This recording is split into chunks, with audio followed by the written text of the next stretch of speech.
That third failure in a row, did you think, I need to pack this in? Never. Why not? I don't ever give up.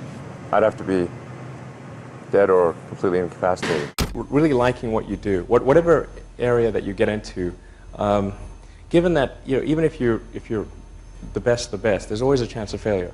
So I think it's important that you really like whatever you're doing. If you don't like it, life is too short. If you like what you're doing, you think about it even when you're not working. I mean, it's something that your mind is drawn to, and if you don't like it, you just really can't make it work, I think.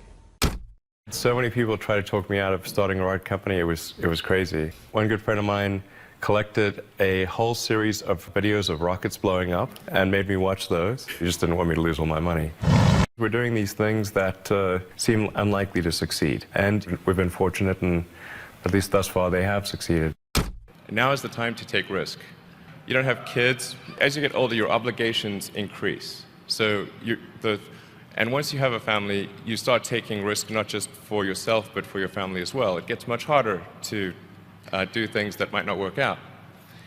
So now is the time to do that before you have those obligations. So I would encourage you to take risks now. Do something bold. You won't regret it. How did you figure you were going to start a car company and be successful at it? Well, I didn't really think Tesla would be successful. I thought we would most likely fail. But I thought that we at least could address the false perception that people had that an electric car had to be ugly and slow and boring like a golf cart. But you say you didn't expect the company to be successful, then why try? If something's important enough, you should try, even if the probable outcome is failure. You focus on signal over noise. A lot of companies get confused. They spend money on things that don't actually make the product better.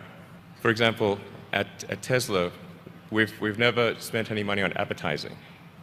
We put all of the money into R&D and manufacturing and design to try to make the car as good as possible. I think that's the way to go. For any given company, just can keep thinking about, are these efforts that people are expending, are they resulting in a better product or service? And if they're not, stop those efforts. When I interview someone to work at the companies, would be to ask them to tell me about the problems that they worked on and how they solved them. And if someone was really the person that solved it, they'll be able to answer multiple levels. They'll be able to go down to the brass tacks. And if they weren't, they'll get stuck. And then you can say, oh, this person was not really the person who solved it, because anyone who struggled hard with a problem never forgets it. If you're creating a company or if you're joining a company, the most important thing is to attract great people. So either join a group that's amazing, that you really respect, or if you're building a company, you've got to gather great people. I mean, all a company is a group of people that have gathered together to create a product or service. And so depending upon how talented and hardworking that group is, and the degree to which they are focused cohesively in a good direction, that will determine the success of the company. So do everything you can to gather great people if you're creating a company.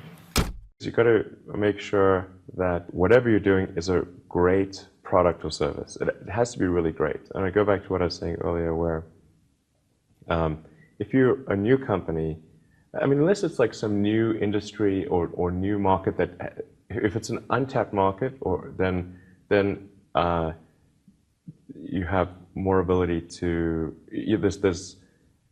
the standard is lower for your product or service. But if you're entering anything where there's an existing marketplace against large entrenched competitors, then your product or service needs to be much better than theirs. It can't be a little bit better, because then you put yourself in the shoes of the consumer, and they say, why would you buy it as a consumer? You're always going to buy the trusted brand unless there's a big difference. So a lot of times, entrepreneur will come up with something which is only slightly better. And it can't just be slightly better. It's got to be a lot better. Depending upon how well you want to do, and particularly if you're starting a company, you need to work super hard. So what does super hard mean? Well, when my brother and I were starting our first company, instead of getting an apartment, we just rented a small office and we slept on the couch. And we showered at the YMCA, and we're so hot up, we had one computer. So the website was up during the day, and I was coding at night. 7 days a week, all the time. And I sort of briefly had a girlfriend in that period, and in order to be with me, she had to sleep in the office. So work hard, like, I mean, every waking hour. That's the thing I would say, particularly if you're starting a company.